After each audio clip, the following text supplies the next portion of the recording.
नमस्कार. महाराष्ट्र योजना कॉर्नरमध्ये आपल्या सर्वांचे स्वागत आहे. आजच्या व्हिडिओच्या माध्यमातून आपण बघणार आहोत की राज्यातील जे आगामी निवडणुकी येत आहे, म्हणजेच की स्थानिक स्वराज्य संस्थांच्या निवडणुकीच्या पार्श्वभूमीवरती राज्यातील मुख्यमंत्री माझी लाडकी बहीण योजनेच्या KYCची अट शिथिल केली जाऊ शकते. असं या संदर्भातील काही महत्त्वाचा निर्णय राज्य शासनाच्या माध्यमातून तयार झालेला आहे. म्हणजेच की आता मुख्यमंत्री माझी लाडकी बहीण योजनेच्या अंतर्गत KYC करण्याची प्रक्रिया आणण्यात आली आहे. म्हणजेच की ऑगस्ट महिन्यामध्ये या संदर्भातील JR निर्गमित केलेला होता.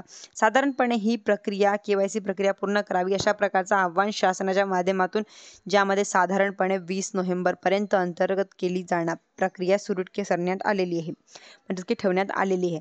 म्हणजेच की आता राज्यातील अतिवृष्टीची पूर परिस्थिती किंवा पार्श्वभूमीवरती अतिग्रस्त भागांमध्ये 15 दिवसाची मुदतवाढ देण्यात या संदर्भातील महिला व बाल विकास मंत्र्याच्या माध्यमातून घोषणा करण्यात आलेली होती. परंतु एकंदरीत आपण जर पाहिलं तर या योजनेच्या अंतर्गत KYC प्रक्रिया सुरू केल्यापासून या योजनेचं पोर्टल सुरू राहील नाही. रात्री बेरात्री महिला लाभार्थ्यांना KYC प्रक्रिया करावी लागत होती. यांच्यामध्ये विधवा महिला असतील किंवा ज्या अविवाहित मुली असतील, वडिलांचं पतीचं आधार कार्ड नसलेल्या अशा बऱ्याच साऱ्या महिला आहेत. या महिलांना आणखीन यांच्यामध्ये KYC प्रक्रिया पार पाडता येत नव्हती. पण या पार्श्वभूमीमध्ये शेवटची मुदत जवळ येत असल्यामुळे किंवा बऱ्याच कालावधी गेल्यामुळे महिला लाभार्थ्यांचे एक चिंतेत वातावरण निर्माण झालेलं होतं. म्हणजेच की आता पहिलं तर 2 कोटीपेक्षा जास्त लाभार्थी असलेली योजना यांच्यामध्ये 26 लाखापेक्षा जास्त लाभार्थी पडताळणीमध्ये होते. अशा परिस्थितीमध्ये बऱ्याच साऱ्या महिलांनी 1 ते 2, 3 महिन्यांपासून हप्ते आलेले नव्हते. म्हणजेच की आता महिलांची पडताळणी पूर्ण झाल्यावरती त्या महिलांच्या लाभार्थींचे हप्ते यायला देखील सुरू झालेले होते. परंतु एक संभ्रमाचं वातावरण निर्माण झालेलं आहे. म्हणजेच की KYC केल्यानंतर हप्ते येतात, KYC केली तर हप्ते बंद होणार. मग आता हे रात्री बेरात्री KYC करायची प्रक्रिया सुरू नाही ठेवायची. म्हणजेच की KYCचं पोर्टल व्यवस्थित चालत नाही. अशा परिस्थितीमध्ये KYC कशी करायची?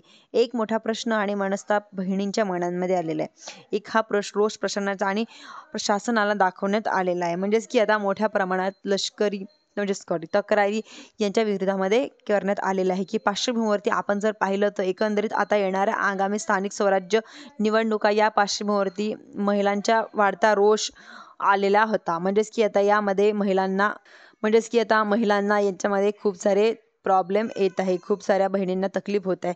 त्यासाठी काही पूर परिस्थितीमध्ये मुदतवाढ दिली जाऊ शकते.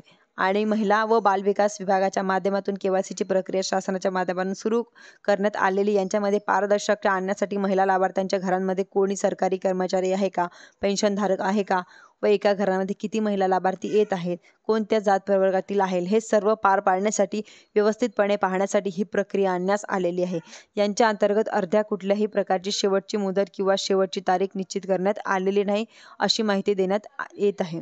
परंतु आता अर्थातच KYC प्रक्रिया निरंतर पुढे राहून या स्थानिक स्वराज्य संस्था निवडणुका पुरता जो काही 1, 2, 3 महिन्याचा कालावधी आहे, कालावधीमध्ये शेवटची तारीख दिली जाणार नाही अशा प्रकारचा आता समोर येत आहे. म्हणजेच की त्यांच्या लवकरच संदर्भातील असा अपडेट येणारच आहे. म्हणजेच की आता ज्या बहिणी आहेत त्यांना आता पुढील हप्ता वितरित केला जाऊ शकतो. म्हणजेच की साधारणपणे आता 25 ऑक्टोबरच्या पुढे हप्ता वितरित केला जाऊ शकतो. योजनेचा हप्ता वितरणाचा JR हा निर्गमित केला जाईल अशा प्रकारची शक्यता वर्तवण्यात येत आहे. ऑक्टोबरच्या शेवटच्या आठवड्यामध्ये या योजनेचा हप्ता हा थकीत राहिलेला हप्ता